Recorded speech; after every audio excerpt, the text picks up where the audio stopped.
Big boss India के famous reality shows में से एक है जहाँ पे हर साल डिफरेंट डिफरेंट फील्ड और जॉनरा से कंटेस्टेंट्स को बुलाया जाता है, जिनमें से कुछ को अपनी कंट्रोवर्सीज की वजह से, कुछ को टैलेंट या तो फिर मीडिया में रेलेवेंट रहने की वजह से लाया जाता है। लेकिन बिग बॉस पे हर बार हमें एक चीज़ देखने को मिलती ही है कि जो कंटेस्टेंट बिग बॉस से पहले थे उनकी पूरी पर्सनालिटी और ऑडियंस के मन में इमेज होती है वो पूरी चेंज हो जाती है बिग बॉस करने के बाद, क्योंकि इस पूरी जर्नी के दौरान उनके साथ जो भी होता है उसके बाद या तो वो पॉजिटिव लैमलाइट या तो फिर नेगेटिव लैमलाइट में आ जाते हैं।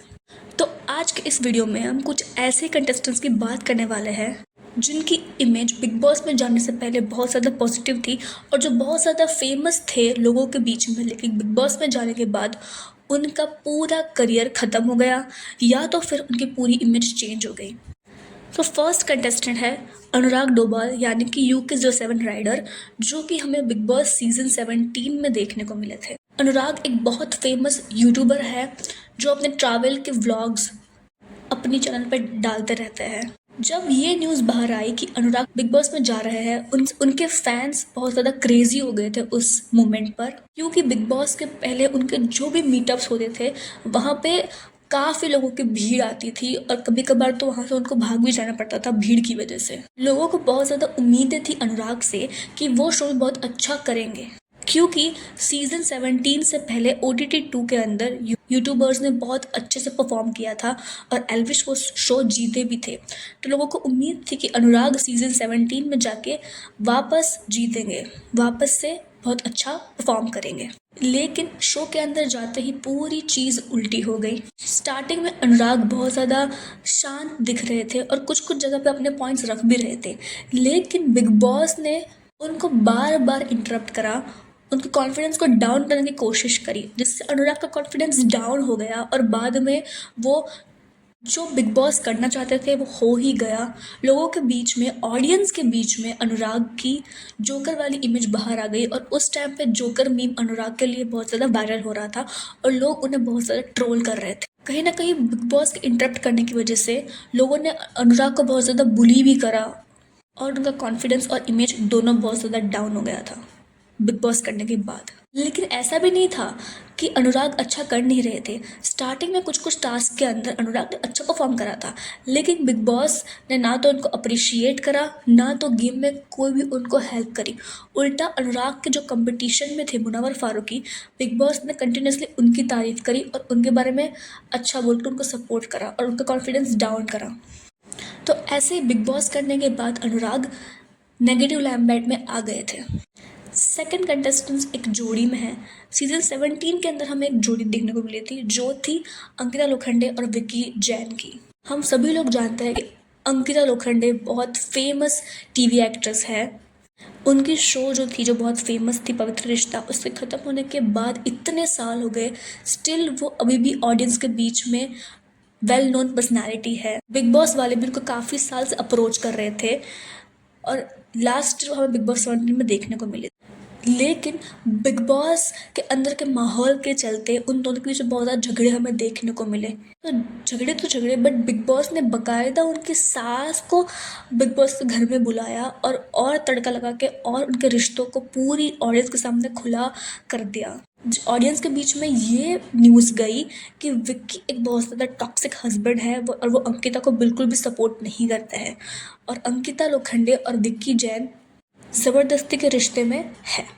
और तो और इतनी मैसिव फैन फॉलोइंग होने के बाद भी अंकिता लोखंडे टॉप 3 में भी नहीं थी, वो 4th रैंक पे आई थी बिग बॉस 17 के अंदर। शो के ख़त्म होने के बाद भी लोगों ने बहुत उन दोनों को ट्रोल किया और तो और उनकी सास और उनकी पूरी फैमिली मेम्बर्स को भी बहुत ट्रोल किया गया शो के बाद।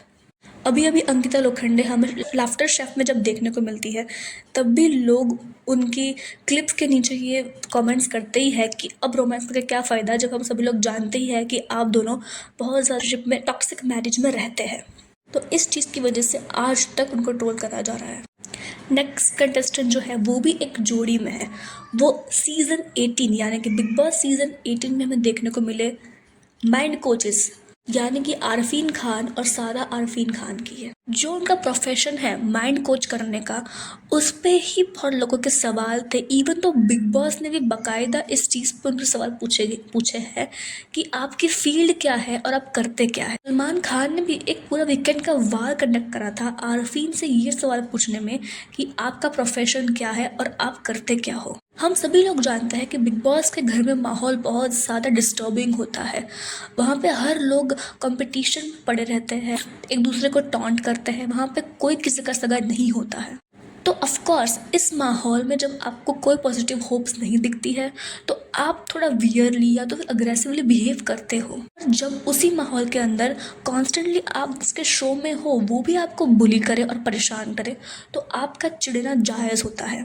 वही हुआ सारा आरफीन खान के साथ। बिग बॉस ने सारा के छोटे से छोटे चीज़ को भी बहुत बड़ा दिखाया। इवन तो एक बार तो जब आरफीन टाइम ऑफ गॉड बने थे तो आरफीन की एक बात को बिग बॉस ने सबके सामने सुना दिया जो कि उन्होंने अपनी वाइफ के लिए बोली थी, जो कि बहुत प्राइवेट बात थी, जिस वजह से उन दोनों के बीच में और झगड़ा बढ़ा और ऑडियंस के बीच में भी आरफीन की नेगेटिव इमेज पोर्ट्रे हुई। हम सभी जानते हैं कि बिग बॉस के घर में कोई ना कोई कुछ ना कुछ बुरा बोलता ही है दूसरे कंटेस्टेंट के बारे में, बट बिग बॉस ने वो सारी चीज़ को इग्नोर करा और उन्होंने आरफीन की वही बात को पकड़ लिया और सारा को इस बात के लिए नॉमिनेट तक कर दिया था, जिस वजह से सारा बहुत ज़्यादा डिस्टर्ब्ड हो गई और पूरे घर में आरफीन और सारा के साथ कोई नहीं है जो ढंग से बात करे, पॉजिटिव रिस्पॉन्स दे।